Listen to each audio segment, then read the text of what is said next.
तो degree of compactness of substance, हम density की बात कर रहे हैं। बहुत ज्यादा कॉम्पैक्ट होगा अगर मेरे पास कोई सॉलिड है, क्योंकि मॉलिक्यूल पास पास है, छोटे से वॉल्यूम में ज्यादा मास आ जाएगा। और अगर कोई गैस है तो बहुत ज्यादा वॉल्यूम में थोड़ा सा ही मास आ पाएगा। यहां कॉम्पैक्ट कम है, यहां कॉम्पैक्ट ज्यादा है।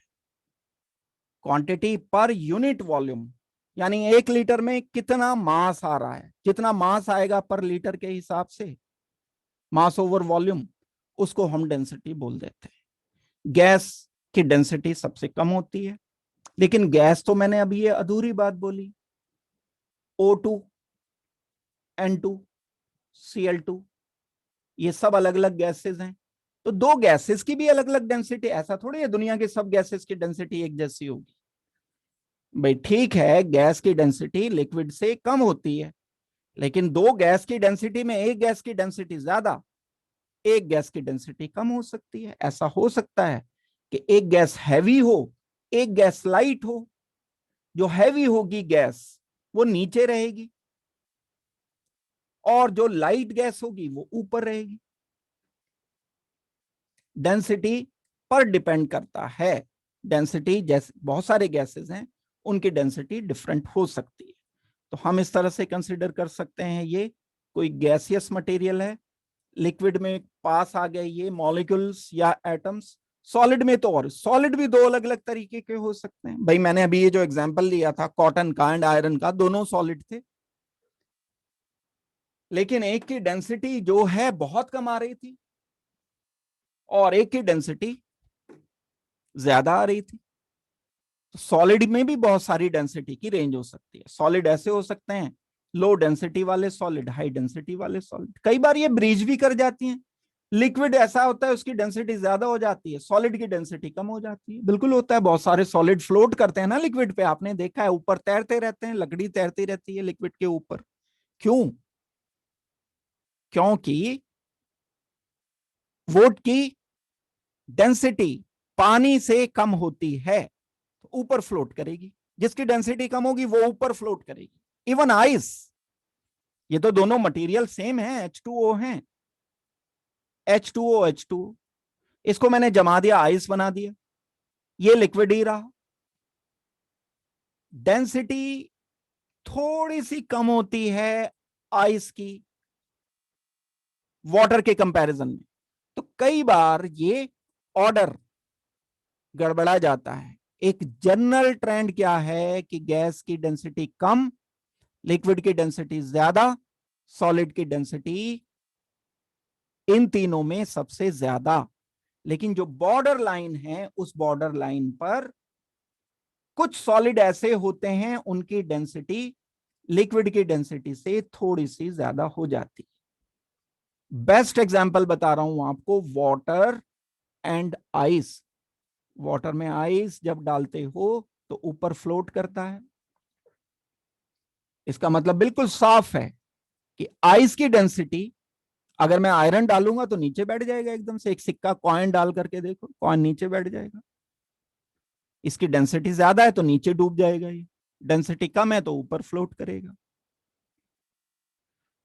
अब वो एक अलग बात है कि क्यों भाई डेंसिटी इसकी कम रह जाती है।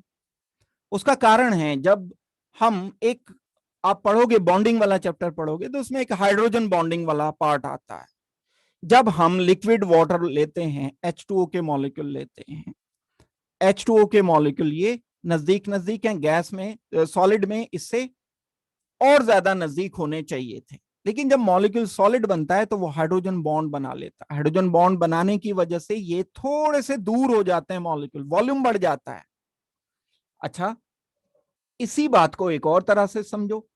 मेरे पास 1 लीटर वाटर है, एग्जैक्टली 1 लीटर।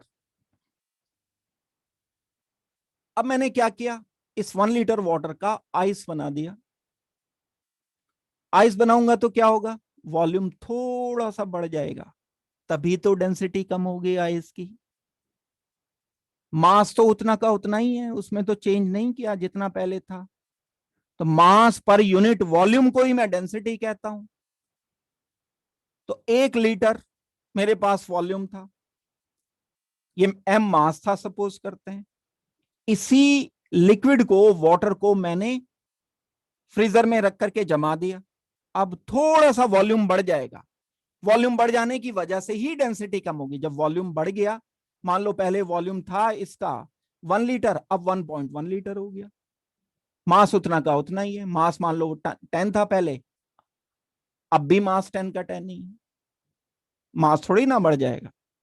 तो 10/1, 10/1.1, 10/1.1 जो है कम होगा, डेंसिटी कम हो गई। यानी सॉलिड की डेंसिटी आइस के केस में, बाकी किसी के केस में नहीं।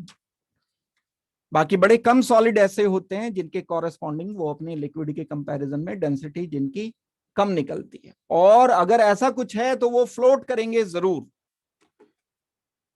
तो यहां पर वाटर हमारा एक एक्सेप्शन है। मैंने क्या बताया आपको, एक्सेप्शन है, वरना सॉलिड की डेंसिटी ज्यादा होती है लिक्विड की डेंसिटी से। और उसका कारण भी है, क्योंकि जब हम वाटर को फ्रीज करते हैं, फ्रीज करने पर सॉलिड मॉलिक्यूल हाइड्रोजन बॉन्ड बनाने के लिए अलाइन करते हैं और थोड़ा थोड़ा दूर कर जाते हैं एक दूसरे से। लिक्विड में तो कहीं भी ये मूव करते रहते हैं फ्रीली, लेकिन एक जगह रिजिड होने के लिए एक टाइप की बॉन्डिंग होती है, जब आप पढ़ोगे तो क्लियर होगा, मॉलिक्यूल को थोड़ा सा डिस्टेंट होना पड़ता है। दैट मीन्स इंटरमॉलिक्यूलर स्पेस बढ़ जाता है।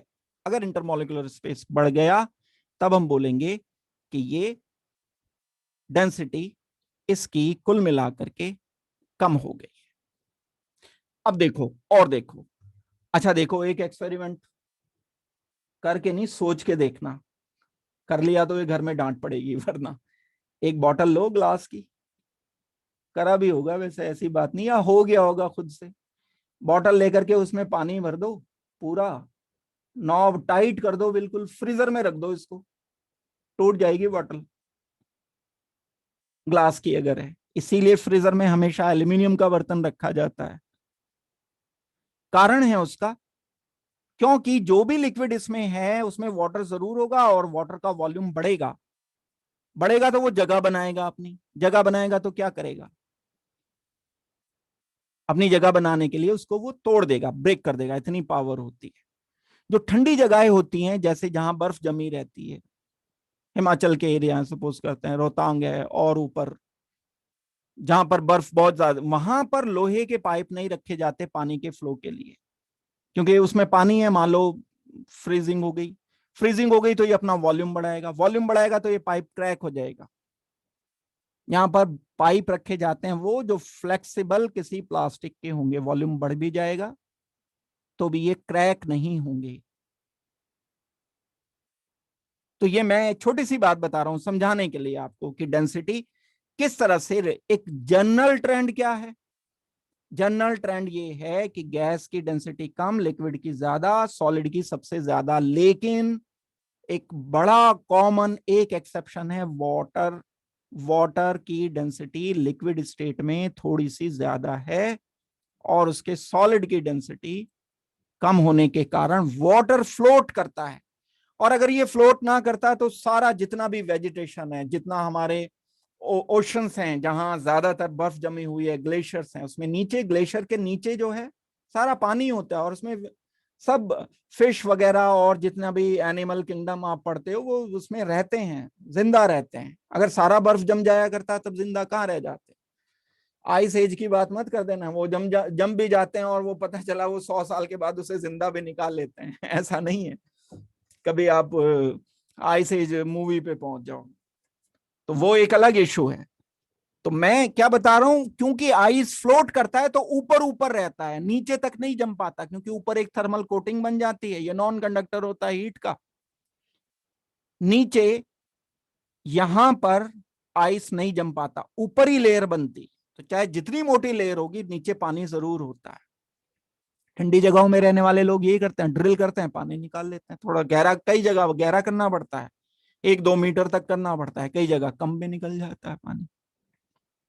वेल ये एक अलग डिस्कशन था, हम डिस्कस कर रहे हैं इनकी यूनिट्स को। तो अभी आपको डेंसिटी समझ आ जानी चाहिए कि डेंसिटी क्या चीज है, और डेंसिटी का क्या, ये सीधे बड़े कॉन्सेप्चुअल क्वेश्चन, जेई का पूछा हुआ क्वेश्चन मैं बता रहा हूं। उन्होंने पूछा साइक्लोहेक्सेन वाटर पर फ्लोट करेगा कि नहीं करेगा, सीधा डेंसिटी से रिलेशन। यही फिजिकल प्रॉपर्टी लेकर के हम पूरी केमिस्ट्री पर अप्लाई करेंगे। कंपाउंड जो होते हैं उनकी डेंसिटी, किसी की ज्यादा किसी की कम।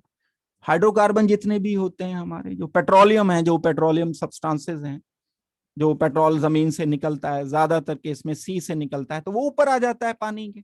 पानी के ऊपर आ जाने का कारण उसका ये है कि डेंसिटी उसकी कम होती है। हाइड्रोकार्बन है वो, उसकी डेंसिटी बहुत कम होती है। अगर वो डेंसिटी ज्यादा होती तो पता ही ना चलता कि यहाँ पर पेट्रोल है कि नहीं है, कहीं से भी लीकेज होता है, वो ऊपर आ जाता है। कई बार बर्निंग भी शुरू हो जाती है, देखे होंगे आपने वीडियोस वगैरह, वो जो पानी में से आग निकल रही होती है, वो क्या होता है, वो लीकेज होके कहीं से पेट्रोलियम ऊपर निकलता है और वो पानी के सरफेस पर फैलता जाता है, क्योंकि डेंसिटी कम है उस लिक्विड की, यानी हाइड्रोकार्बन की, यानी पेट्रोलियम सब्सटेंस। पेट्रोलियम मतलब बहुत सारी चीजें, उसमें हमारी एलपीजी भी है, उसमें हमारा केरोसिन ऑयल भी है, उसमें डीजल भी है, उसमें पेट्रोल भी है। पेट्रोल अलग, पेट्रोलियम अलग, ये सारी चीजें उसमें शामिल आ जाती। और भी बड़ी रेंज है पेट्रोलियम, बहुत और सारी फिनॉल वगैरह, मेडिसिन भी बहुत होती हैं, सारी मिला करके वैक्स वगैरह होते हैं। तो ये सब पानी के ऊपर फ्लोट करते हैं। तो डेंसिटी का रिलेशन मैंने आपको बताया। अब हमें तो फिलहाल जो फोकस करना है वो इसकी यूनिट के साथ फोकस करना है। अगर हम एसआई यूनिट की बात करते हैं, एसआई यूनिट जो होती है डेंसिटी की, मास ओवर वॉल्यूम। मास को हम किलोग्राम में इंडिकेट करते हैं, वॉल्यूम हम एसआई यूनिट में मीटर क्यूब करते हैं। अब लीटर वीटर नहीं बोलना है, सेंटीमीटर क्यूब नहीं बोलना है, मिलीलीटर नहीं बोलना है, डेसीमीटर क्यूब नहीं बोलना है। अगर आपको कहा डेंसिटी की एसआई यूनिट, तो हमने डिस्टेंस नापा था मीटर में, बेसिक यूनिट बताई थी ना आपको, वो बेसिक यूनिट ही चलेंगी। देखो मैं दिखाता हूं, रिकॉल कराता हूं। बेसिक यूनिट हमने की थी ये सब, ये देखो, लेंथ की बात हुई थी तो लेंथ को हम मीटर में रखते थे। वॉल्यूम क्या होता है, ड्राइव्ड यूनिट है।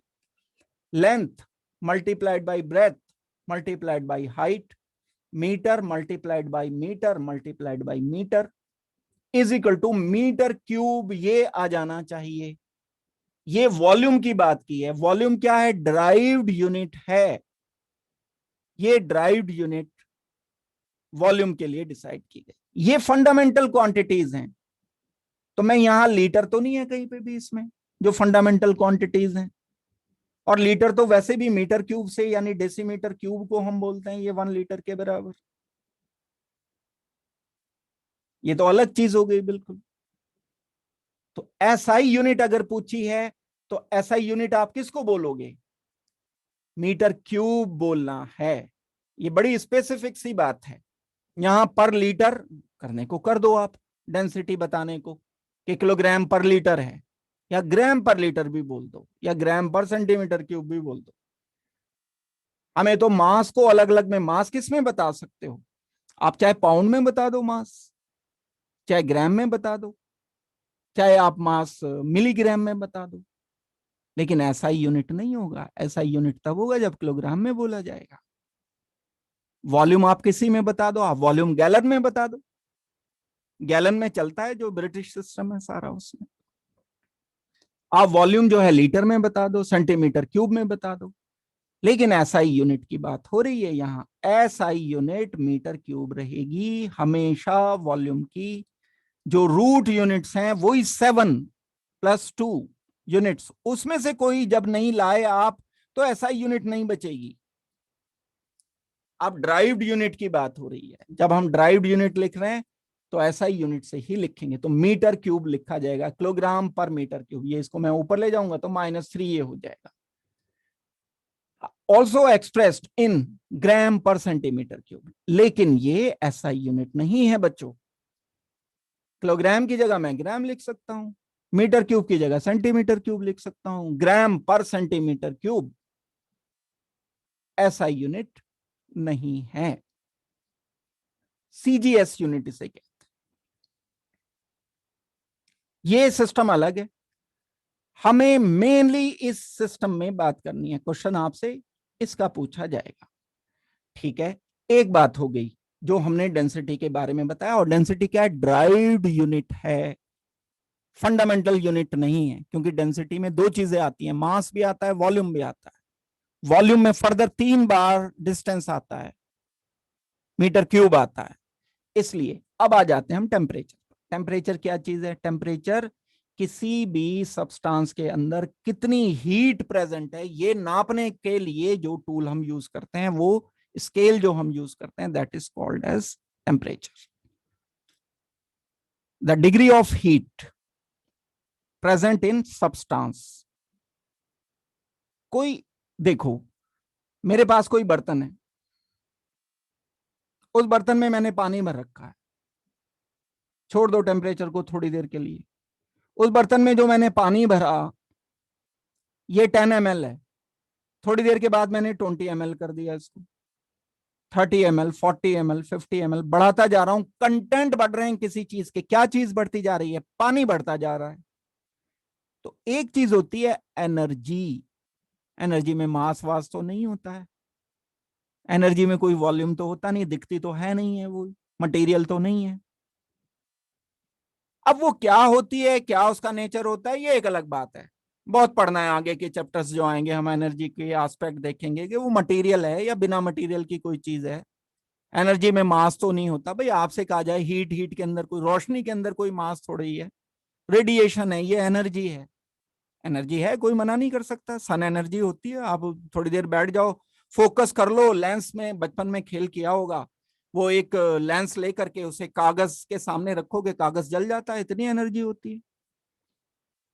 पुराने टाइम में, आर्किमिडीज के टाइम में, आज से 3000 साल पहले, वो बड़े बड़े लेंस लेके जो दुश्मन होते थे उनके वो शिप्स जला देते थे उस टाइम में। आज से 3000 साल पहले की बात बता रहा हूं। लेंस जब जब ग्लास बन गया, ग्लास बनने के बाद की वो फोकस करते थे लाइट को, तो एनर्जी है, लाइट में कोई वेट थोड़ी होता है, ना तो वॉल्यूम होता ना वेट होता, तो ये तो अलग ही कोई चीज है। इसको कह रहे हैं हम हीट। हीट कंटेंट नापने हैं, जैसे मैं पानी नाप रहा हूं, ये 10 ml है, ये तो मुझे दिख रहा है, ये तो मटेरियल है। 20 ml कर दिया, 30 ml कर दिया, तो मैं इसको कैसे नापूंगा? इसको तो मैं वॉल्यूम से नापूंगा भाई, 1 litre, 2 litre, 10 ml, 20 ml, 30 ml, 40 ml। लेकिन कोई सब्सटेंस है, उसमें मैं हीट ऐड करे जा रहा हूं, मान लो ये पैकेट हीट का है जो मुझे नहीं दिख रहा है, ना इसमें मास है ना वॉल्यूम है, लेकिन ये पैकेट है, मैंने इसको दे दिया पैकेट, तो इसके कुछ कंटेंट हो गए, और दूसरा पैकेट दे दिया, 10 पैकेट, 50 पैकेट दे दिए मैंने, तो हीट कंटेंट बढ़ रहे हैं इसके अंदर जो मुझे दिख नहीं रहे हैं, लेकिन कोई चीज है जो बढ़ रही है, that is called as heat. अब उस हीट को मैं नापूंगा कैसे? उसको नापने के लिए जो यूज किया जाता है वो है टेम्परेचर। इसको नापने के लिए, अब भाई हम इसे डिस्टेंस में तो नहीं नाप सकते अभी बीर महेंद्र की याद आ गई मुझे, फिर मैं इसको ऐसे तो नहीं बोल सकता कि मैं जो खाना पका रहा हूं उसका टेम्परेचर 1 मीटर है या 2 किलोग्राम टेम्परेचर है, ऐसे तो नहीं बोला जा सकता है। टेम्परेचर एक अलग क्वांटिटी है, और उसको नापने के लिए कोई अलग चीज, कोई स्केल बनाना पड़ेगा। भाई मीटर को तो मैंने मान रखा है, मैंने क्या मान रखा है, सारी दुनिया के बड़े बड़े साइंटिस्ट ने मिलके मान रखा है कि जो पेरिस में एक रॉड रखी है उसके डिस्टेंस को हम 1 मीटर मान लेंगे, बस ये मीटर हो गया, स्टैंडर्ड बन गया। अब ये एक, अब वो आज की डेट में अलग भी एक स्टैंडर्ड है, कुछ रेडिएशन निकलते हैं, उसकी वेवलेंथ है, उतनी डिटेल में मैं नहीं जाना चाहता, मैं तो फंडामेंटल समझाना चाहता हूं आपको। साइंस तो खुद समझ लोगे आप अगर फंडामेंटल समझ गए, मुझे भी समझा दोगे एडिशनल समझ करके, लेकिन बेसिक्स को समझ करके कर लो। आज की डेट में डिस्टेंस को नापने के लिए हम वेवलेंथ का भी इस्तेमाल करते हैं, और ये इससे ज्यादा एक्यूरेट तरीका है नापने का।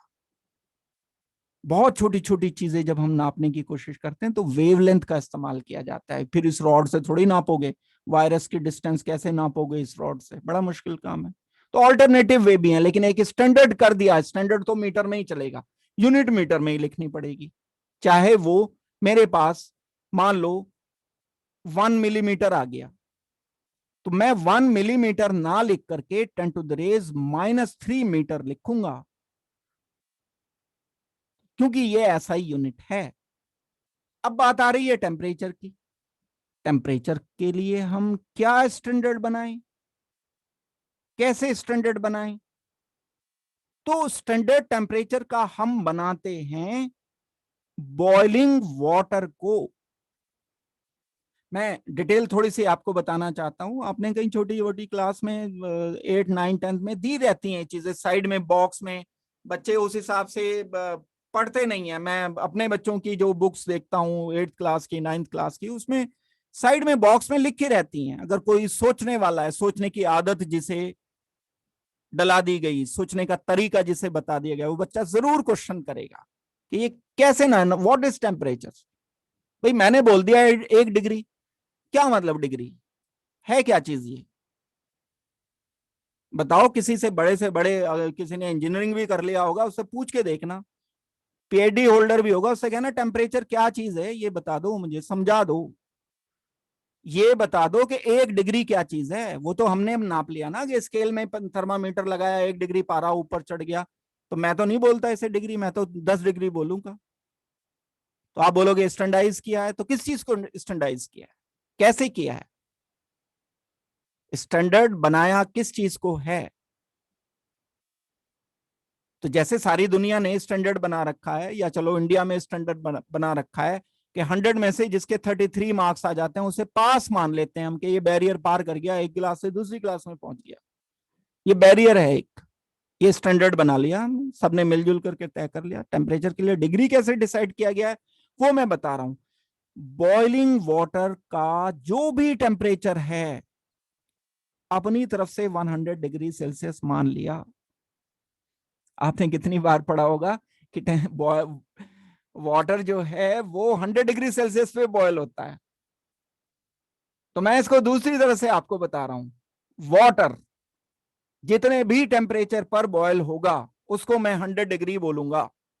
ये बात को कहने का दूसरा तरीका है, मैंने बोल दिया ऐसे 100, जो भी टेम्परेचर पर वाटर, क्योंकि जब तक तो मुझे डिग्री पता ही नहीं थी ना, जब तक मैं वाटर का बॉइलिंग टेम्परेचर कर रहा था तो तब तक तो मुझे टेम्परेचर ही तो डिसाइड करना है, डिग्री तो मुझे पता ही नहीं। मैंने अपनी तरफ से बोल दिया कि ये 100 डिग्री सेल्सियस है।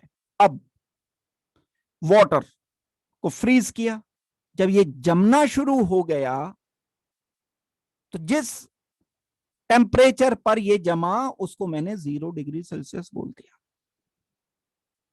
यानी वाटर जब मैंने फ्रीज किया तो फ्रीजिंग टेम्परेचर 0 अपनी तरफ से मान लिया आर्बिट्रेरीली। जब ये बॉयल हुआ तब इसका टेम्परेचर आर्बिट्रेरीली मान लिया कि 100 डिग्री सेल्सियस है। अब इसके 100 स्केल दे दिए, 0 से 100 तक, ये जो भी स्टेप वाइज बढ़ता चला जा रहा है, आप थोड़ा सा टेम्परेचर बढ़ाओगे ये मेल्ट हो जाएगा, और बढ़ाओगे और और बढ़ाया और थोड़ा सा गर्म हो गया, और बढ़ाया और गर्म हो गया टेम्परेचर, बढ़ाते बढ़ाते बढ़ाते बढ़ाते जब 100 डिग्री पर आ गया, ये मींस मत बोलो कि 100 डिग्री पर आ गया, जब ये बॉयल हो गया तो उस टेम्परेचर को बोल दिया मैंने ये 100। यानी बीच में मैंने उसके 100 सेक्शन कर दिए, बिल्कुल ठीक इसी तरह से जैसे वो जो पेरिस में रॉड रखी गई है उसको मैंने 1 मीटर मान लिया अपनी तरफ से, फिर इसके स्केल बना दिए 100, एक छोटे पार्ट को मैंने 1 सेंटीमीटर बोल दिया। ऐसे ही 0 से 100 के बीच के 100 पार्ट मैंने कर लिए, उसको बोल दिया 1 डिग्री। ये मान रखी हैं चीजें, स्टैंडाइज किया हुआ है ये सारा कुछ। अगर हम स्टैंडाइज करते हैं टेम्परेचर को, तो बॉइलिंग वाटर का टेम्परेचर मान लो कोई और हमारी किसी और दुनिया में, मान लो मार्स पे कोई रहती है जनता, और वहां वाटर जो बॉयल होता है उन्होंने इसे मान लिया कि ये 1000 है, और इसको मान लिया कि ये 0 है, तो उनके डिग्री में और हमारे डिग्री में फर्क हो जाएगा। उनका 10 डिग्री और हमारा 1 डिग्री बराबर होगा। ये तो मतलब हो गया ना, यानी मेरे 1 डिग्री में उनके 10 डिग्री आ रहे हैं। ये स्टैंडर्डाइज की बात हो गई बस, सीधे सीधे। तो हम बोल देते हैं वाटर 100 डिग्री सेल्सियस पे बॉयल होता है, और जबकि बात सचमुच में क्या है, वाटर जितने टेम्परेचर पर बॉयल होता है उसको हम 100 डिग्री सेल्सियस कहते हैं। सच्ची बात यह है, हम बोलते हैं वाटर 0 डिग्री सेल्सियस पर फ्रीज करता है, जबकि सच्ची बात क्या है, हमने स्टैंडर्डाइज कर रखा है। सोचना हमें कौन सा लिखा हुआ आता था कि 0 डिग्री सेल्सियस है। वाटर जितने टेम्परेचर पर फ्रीज करता है उसे हम 0 डिग्री बोलते हैं। यह है सही बात, यह है स्टैंडर्डाइजेशन। मैं अब आ रहा हूं इसके पॉइंट पर, द डिग्री ऑफ हीट। वापस वही बात, मैंने कोई एनर्जी, इसके एनर्जी पैकेट डाल रखे हैं मैंने, इसमें मास नहीं है, इसमें वॉल्यूम नहीं है, एनर्जी पैकेट बढ़ते चले जा रहे हैं। तो एनर्जी पैकेट बढ़ते चले जा रहे हैं तो इसका क्या मतलब है, इसका मतलब है इसके हीट कंटेंट बढ़ते चले जा रहे हैं। हीट कंटेंट को नापने के लिए जो हम स्केल का इस्तेमाल करते हैं, ये देखो कितना क्लियरली लिखा है, अगर कोई समझने वाला है इसे, कंपैरेटिव स्केल। ये सारा जितना भी मेजरमेंट चल रहा है दुनिया में सब कंपैरेटिव चल रहा है। मैं बोलता हूं 20 मीटर, वही पेरिस में जो रॉड रखी है उसका 20 गुना ज्यादा, कंपैरेटिव हो गया। तो comparative expressed as comparative scale and shown by a thermometer. अब हम इसे नापने के लिए तरीके इस्तेमाल करते हैं। वो एक इंस्ट्रूमेंटेशन है, उसे जो नापते हैं हम, कितनी हीट बढ़ी, हीट बढ़ने पर वो एक्सपेंड करता है, मरकरी बढ़ता जाता है बढ़ता जाता है, उसका लेवल बढ़ता हुआ नजर आ जाता है, उसे हम थर्मोमीटर से मेजरमेंट कर रहे होते हैं। बस ये थोड़ा सा मैं और बता दूं, उसके बाद आपका डाउट लूंगा। जो भी किसी का डाउट होगा दिमाग में रखना, आपने लिख करके रख लिया करो, कई बार स्किप कर जाता है डाउट। 3 स्केल हमने बना रखे हैं। ये तो हो गया टेम्परेचर। अब लेकिन टेम्परेचर हम डिग्री सेल्सियस में करें, या केल्विन में करें, या डिग्री फ़ारेनहाइट में करें, 3 अलग अलग स्केल है। यानी हम 100 डिग्री सेल्सियस को कितना केल्विन बोलेंगे, कितना फ़ारेनहाइट बोलेंगे। जैसे मैं बोलता हूं कि एक यूनिट को दूसरी यूनिट में कन्वर्ट करना है तो डिस्टेंस की, तो टेम्परेचर की ही बस सिर्फ 3 है, चौथी कोई यूनिट नहीं है। या तो टेम्परेचर को नापोगे आप डिग्री सेल्सियस में, या केल्विन में, या डिग्री फ़ारेनहाइट में। और डिस्टेंस को नापने के तो बहुत तरीके हैं। आप मीटर में नाप लो, किलोमीटर में नाप लो, सेंटीमीटर में नाप लो, मिलीमीटर में नाप लो, इनके तो बहुत सारे तरीके हैं। लेकिन यहां हम नाप रहे हैं अलग तरीके से। सिर्फ वो 3 हैं, degree Celsius, kelvin, degree kelvin नहीं बोलना, बस केल्विन, डिग्री फ़ारेनहाइट। वो 3 स्केल क्या क्या हैं, ये 3 हो गए, केल्विन, डिग्री फ़ारेनहाइट। मैं आपको ध्यान दिलाना चाहता हूं, डिग्री केल्विन नहीं बोलना है, केल्विन मतलब केल्विन। कहीं लिखा है अगर डिग्री केल्विन तो गलत लिखा है, डिग्री नहीं लगाते इसके साथ। केल्विन एब्सोल्यूट स्केल है, इसमें हम डिग्री नहीं मानते हैं। ये 3 अलग अलग टाइप के स्केल हैं। इसमें जो केल्विन है दैट इज एसआई यूनिट।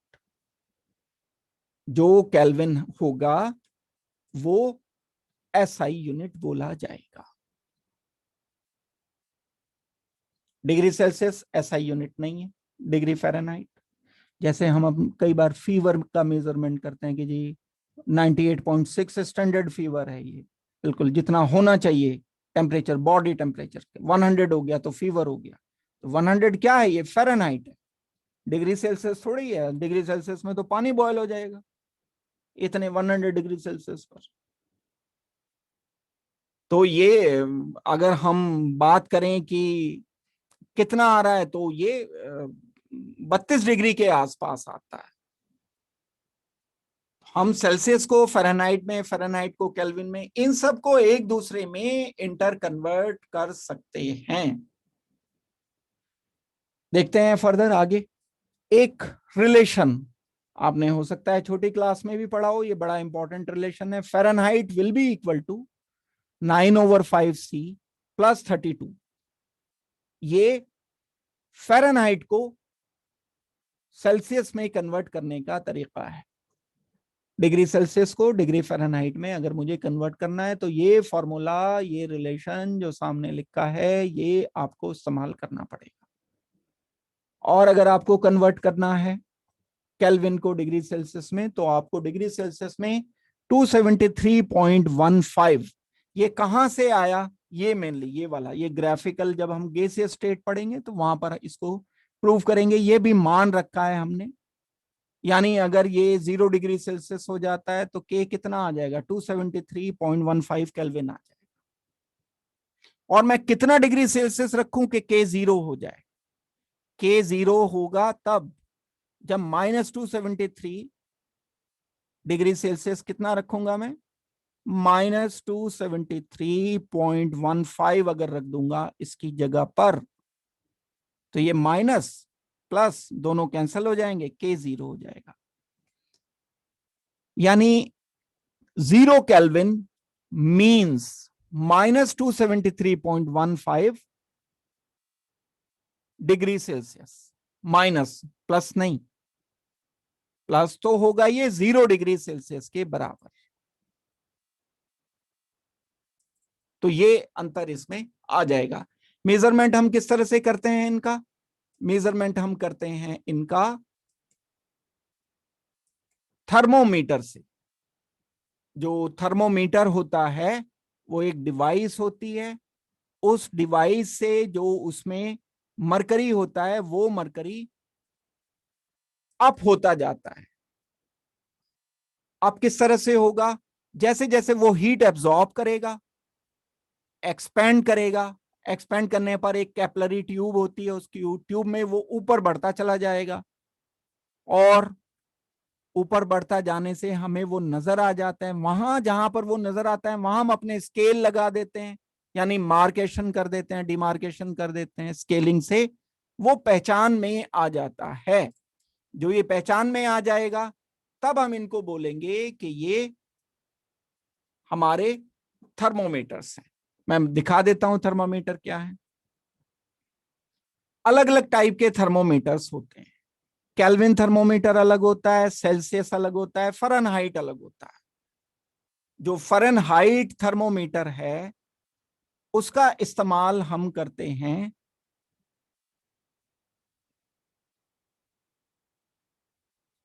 हमारे पास ये जो सेल्सियस है, फ़ारेनहाइट है, तो फ़ारेनहाइट स्केल का इस्तेमाल हम करते हैं फीवर के मेजरमेंट में। जो डॉक्टर्स रखते हैं वो ये फ़ारेनहाइट वाला यूज करते हैं कि 102 हो गया फीवर, किसी की तबीयत खराब है तो 102 डिग्री हो गया टेम्परेचर, तो डिग्री मतलब कितना, ये फ़ारेनहाइट है, सेल्सियस नहीं। इतने में तो उबल जाएगा वो अगर 102 डिग्री सेल्सियस हो गया टेम्परेचर किसी का। हालांकि इसमें भी दोनों भी स्केल होते हैं, एक ही में एक साइड पे डिग्री सेल्सियस होता है, एक साइड पे फ़ारेनहाइट होता है। तो हम सेल्सियस बोलते हैं 37 डिग्री सेल्सियस, 98.6, अभी मैं गलत बोल गया था, 32 बोल गया था, यहां पर होता है 37 डिग्री सेल्सियस। किसके बराबर होगा? 98.6 के, ये बराबर। 1 डिग्री इसका बढ़ेगा तो 1 डिग्री इसका बढ़ेगा, डिग्री का फर्क नहीं है। इसका 1 पॉइंट बढ़ेगा तो इसका भी 1 पॉइंट बढ़ेगा। देखो कैसे, मैं कहता हूं कि 0 डिग्री सेल्सियस है तो केल्विन कितना हो गया? केल्विन हो गया 273.15। मैं कहता हूं 1 डिग्री सेल्सियस है तो इसमें अंतर कितना आया? 1 डिग्री का, तो केल्विन कितना हो जाएगा? 274.15 हो जाएगा। ऐड ही तो करना है, 1 डिग्री प्लस 273 पॉइंट। तो डिग्री में फर्क नहीं, 1 डिग्री उसका बढ़ेगा तो 1 ही डिग्री सेल्सियस का बढ़ेगा, 1 ही डिग्री केल्विन का बढ़ेगा, डिग्री दोनों के बराबर बढ़ेंगे। अब क्वेश्चन यहां कैसे आ सकता है? क्वेश्चन ऐसे आ सकता है कि डिग्री सेल्सियस दिया है आपको, केल्विन में उसे कन्वर्ट करो। आपको फ़ारेनहाइट दिया है, सपोज करते हैं आपको कहा जाता है कि फ़ारेनहाइट है आपके पास 32 डिग्री फ़ारेनहाइट है, इसको आपको कन्वर्ट करना है डिग्री सेल्सियस में, तो आप डिग्री सेल्सियस में कन्वर्ट कर सकते हो। इसी तरह से अगर आपको डिग्री सेल्सियस दिया है तो उसको डिग्री फ़ारेनहाइट में, जितना भी गिवन है, तो 0 दिया है सपोज करते हैं फ़ारेनहाइट, तो यहां पर रख दो 0, तो इक्वल टू ये आ जाएगा। हम इसे जो भी कैलकुलेट करके निकालेंगे वो हमारा फाइनल आंसर होगा। केल्विन को डिग्री सेल्सियस में, डिग्री सेल्सियस को केल्विन में, इस सिंपल फॉर्मूले से एक वैल्यू गिवन होगी कोई सी। ठीक हो गई बात? चलो, ये मैंने एक पार्ट अभी आपको कराया, अब इस पर थोड़े से मैं क्वेश्चंस कराऊंगा।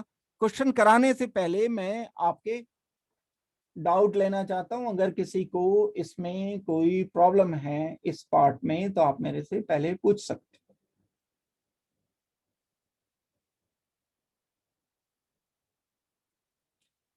ये फॉर्मूला गिवन है ना, इन्हीं फॉर्मूला से करेंगे हम चेक। इसमें हमने क्या किया, इस प्रॉब्लम में हमें 93 मिलियन माइल्स को कन्वर्ट करना है। 93 मिलियन कितना हुआ? 93 इंटू 10⁻⁶ माइल्स को मुझे किससे मल्टीप्लाई करना पड़ेगा? 1 mile will be equal to 1.61 kilometre, sorry, हाँ, किलोमीटर। और मीटर में कन्वर्ट करना है तो 10⁻³ में, मैंने अप्रोक्स कर लिया। और अगर बिल्कुल एक्यूरेट में लिखूंगा तो 1.60934, ये किलोमीटर की बात आ गई। मीटर में मुझे कन्वर्ट करना है क्योंकि एसआई यूनिट की बात की गई है, तो 10⁻³ लेना पड़ेगा। ये हमारा फाइनल आंसर इसमें हो जाएगा। Express each of the following in SI unit, question वही चल रहा है अपना पुराना। 5 फीट एंड 2 इंचेस, ये हमें कन्वर्ट करनी है किस में? एसआई यूनिट मींस मीटर में करना है कन्वर्ट। मीटर में कन्वर्ट करने के लिए हमें पता होना चाहिए कि क्या रिलेशन है मीटर का एंड फीट का। करो ट्राई जल्दी से, 1 मिनट के लिए इसको ट्राई करके फिर मुझे जल्दी से बताओ।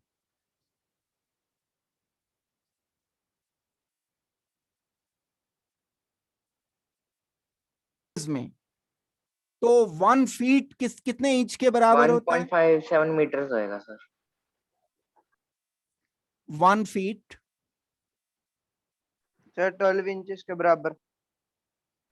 12 इंचेस। स्केल में आप पढ़ते होंगे, तो 5 फीट किसके बराबर हो जाएगा? 60 इंचेस। 12 multiplied by 5, 60 inches. लेकिन 2 इंच और भी हैं, हमें क्या करना पड़ेगा? 60 प्लस 2, 62। तो ये पूरा हमारा आ गया है 62 इंचेस।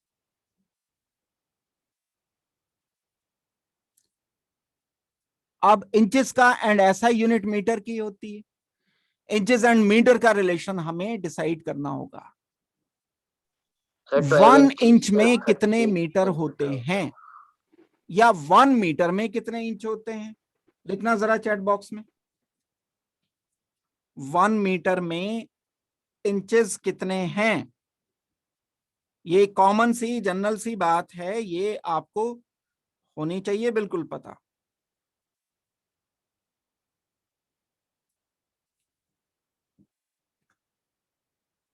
एक्सक्यूज मी और सर। रिवर्स भी कर लो, 1 इंच में कितने मीटर, तो रेसिप्रोकल कर देंगे। यस, अप्रॉक्स 1 हो इंच गया में ये 40, अप्रॉक्स कह सकते हैं हम 40, लेकिन बिल्कुल अगर एग्जैक्टली करना हो तो अगर मुझे मीटर निकालना है 1 इंच में,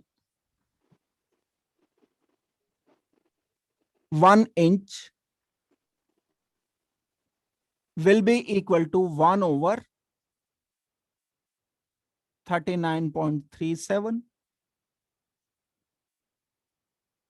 अप्रोक्सीमेटली आ जाता है 2.54 इंटू 10⁻⁻² मीटर। 1 इंच में इतने मीटर हैं, इतने में कितने होंगे मल्टीप्लाई करना है। दैट मीन्स 1 इंच में हो गए इतने मीटर, 62 में हो जाएंगे 62 inches is equal to 2.54 into 10⁻⁻² multiplied by 62। और नेट मिला करके जब हम इसको कैलकुलेट करते हैं तो ये आ जाएगा 1.58 मीटर। अब बात प्रैक्टिस की हम कर रहे थे कि इसकी प्रैक्टिस करनी है, तो 2-3 डेटा अलग अलग लिख करके सबसे पहली बात है कि कहीं अपने नोट्स जहां पर भी करते हो उनमें इन चीजों को याद करो। मतलब अब ये ठीक है, या तो मैं एक याद कर लूं, 1/40 याद कर लिया मैंने, 1/40 की जो वैल्यू आ रही है ये याद होगी तो जल्दी से कैलकुलेशन हो जाएगी, प्रैक्टिस सही रहेगी। और भी कर सकते हैं हम इसके अलावा। SI यूनिट का मतलब जो स्टैंडर्ड यूनिट्स हैं उसमें ही हमें करना पड़ेगा। एक प्रॉब्लम और करते हैं। Express each of the following, question वही है अपना जो पुराना चला रहा है। 100 माइल पर आवर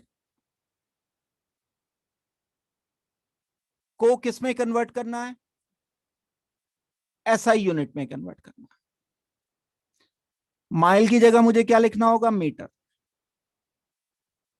आवर की जगह क्या लिखना होगा, टाइम की स्टैंडर्ड यूनिट क्या होती है, सेकंड। मीटर पर सेकंड में, माइल पर आवर की जगह मुझे मीटर पर सेकंड में आंसर करना। तो सीधी सी बात है, 100 माइल को कन्वर्ट कर लो किस में, मीटर में। एंड आवर्स को कन्वर्ट कर लो, 1 आवर को कन्वर्ट कर लो सेकंड में। डिवाइड कर दो, आवर की जगह लिख देंगे सेकंड। तो 100 माइल्स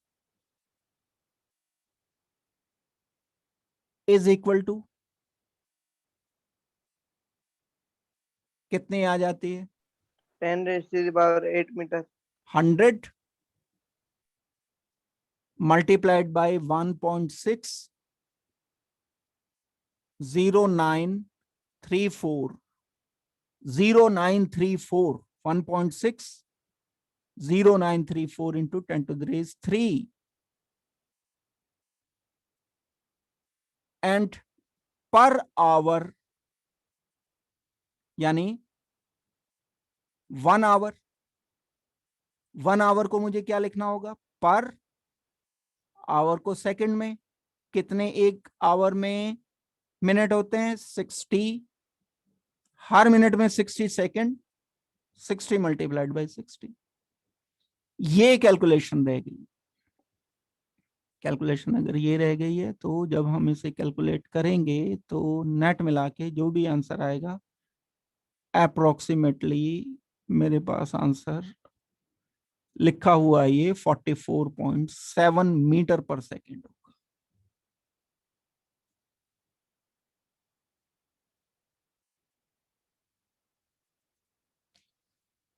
तो देखो अभी तक हम सिंपल कर रहे थे, अब लेकिन यहां डिवाइडेड बाय आवर भी था तो आवर को भी एसआई में करना पड़ेगा। जो भी कॉम्प्लिकेटेड होती चली जाएगी हर एक को एसआई में कन्वर्ट करना होगा।